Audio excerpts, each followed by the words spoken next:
Well, I'm out on the Revolt this morning and I'm going to go a little bit of a different route. So you might get some more interesting scenery. I'm just going to go roads that I've ridden before, but I'm going to go the other way round. So you know the expression, same shit, different day. Well, this is same scenery, different direction. You know, the cycling industry can lure you into spending huge amounts of money. And the difficulty is working out what money you should spend. And the marketing people, well, their job, their sole purpose is to persuade you to part with your cash. So they're continually telling you, these wheels will make you go faster. These handlebars will make you more aero. These cranks will improve your pedaling efficiency. So they're always trying to sell you something. And then on top of that, you've got the clothing and nutrition and all of these things. And the problem is, some things you need and some you don't. And some it's worth paying for quality, and others it isn't. You know the expression, all gear and no idea. And we've all come across someone with a £12,000 Pinarello that he rides once a week with his friends, as long as it's not raining and as long as it's not cold. But that happens in all walks of life. The rich are always trying to buy an advantage. You need to pedal hard and ride well to be recognised as a good cyclist. They think they can skip that step by just buying the most expensive gear, because then everyone will take them seriously. And as I said, that happens in all walks of life. You have a walk around a golf club. So the first thing to do is work out what you actually need. And there's a reason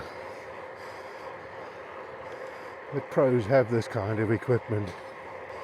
And sometimes you get people who they don't really like the image of the cyclist, the middle-aged man in lycra.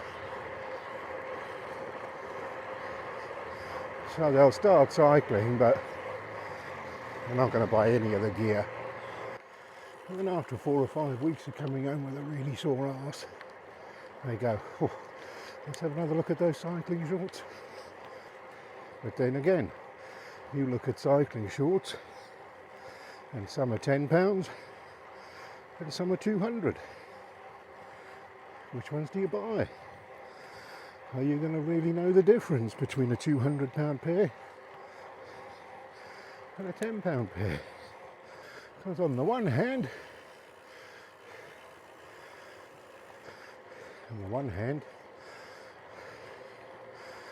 you'll have people saying to you, buy cheap, you buy twice. And then you get the others saying, no, you're just paying for the name. They're probably made in the same factory as the more expensive ones anyway. And I'm afraid the truth is somewhere in between. So after a bit of trial and error,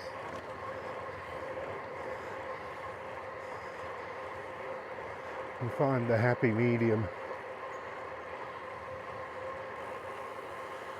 Talking about shorts, I started out with a £10 pair of shorts and they didn't really work. So I got some more. They were a bit more expensive and actually they were quite good. Like a lot of these things, when you go back to get them again, you can't find them.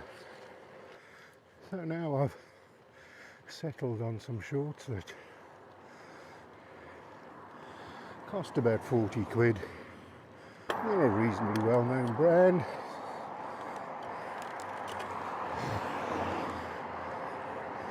So they should be available when I look for them in the future. And if I spend 130 quid on shorts, I mean, if you're racing, doing a lot of endurance riding, you might find that they are better. I feel I've got to the cut-off point for the type of riding I do. And that's all very well. That's how it should work. Price versus quality. Unfortunately, the modern world we live in, price doesn't necessarily mean quality. And that's where it becomes a bit of a minefield. If you're buying a pair of Oakley glasses because you want the badge, that's going to be fine. And if you buy them thinking they're the best and they turn out not to work that well for you, it's 150 quid down the drain. I mean, in a recent survey of customer complaints on cars, the worst was Jaguar Land Rover. Second was Audi. Both very expensive and supposedly premium brands.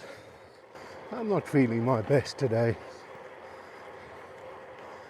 I've had 4 days off the bike while I've been at work, and work seriously interferes with my cycling. I bought a pump from a local supermarket when I first started riding, $5.99. Didn't take me long to realise just how bad it was.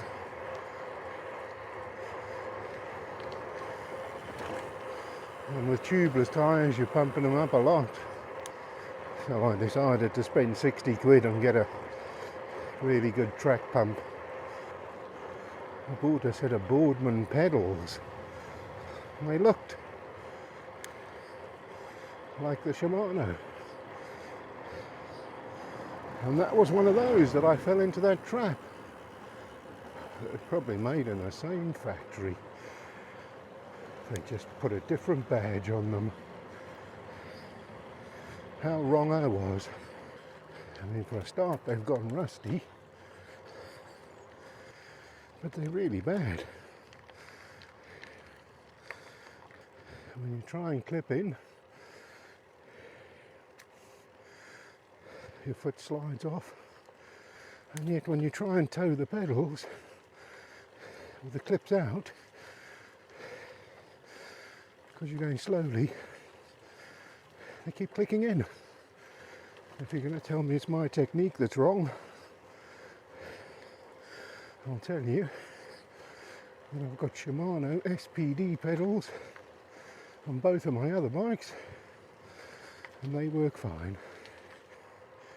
So the thing that prompted this whole discussion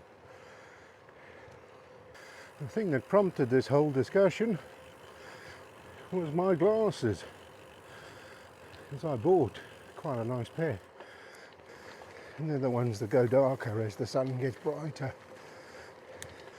and they're supposedly quite a good make and a good pair of glasses, and they're rubbish. When I go downhill and I get to about 28-30 miles an hour,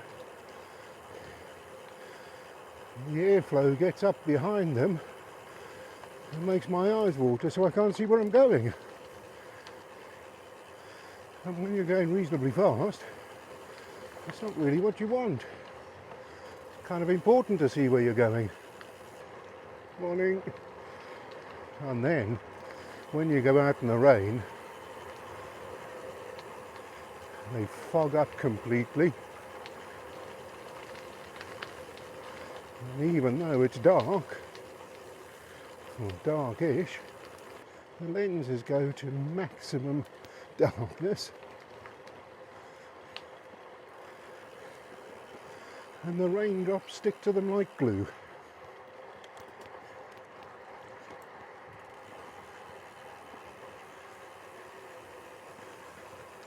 So I'm looking for another pair of glasses.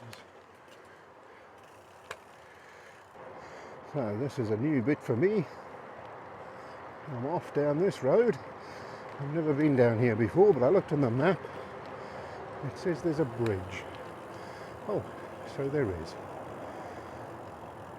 And it looks like I'll be able to ride across it.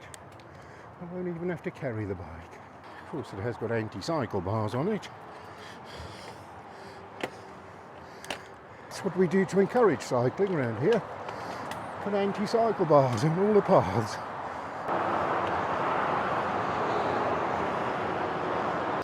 Anyway, back to the glasses. So I'm looking around and I'm looking to see what the pros wear, really. Because I think, well, if they're descending at 60 miles an hour, they surely need glasses that work, but they are expensive. Which is fine, if they work. One of the problems I have found is you can't get the photochromic ones in the brands that the pros wear. And of course, it doesn't matter to them. Because they're sponsored, they can have 15 pairs of glasses. Lidl are sponsoring all the pro teams. So I went into Lidl to see if they'd have some of those Trek Lidl branded water bottles in the middle aisle. And they didn't. But what they did have was a pair of photochromic cycling glasses for $6.99. So I thought it was worth taking a chance on them just for fun. And you know what? They work. The rain doesn't stick to them. They don't mist up. They just work. Keep the wind out of my eyes. And of course the problem with that is they're awfully flimsy. And they do keep sliding down your nose. So swings and roundabouts.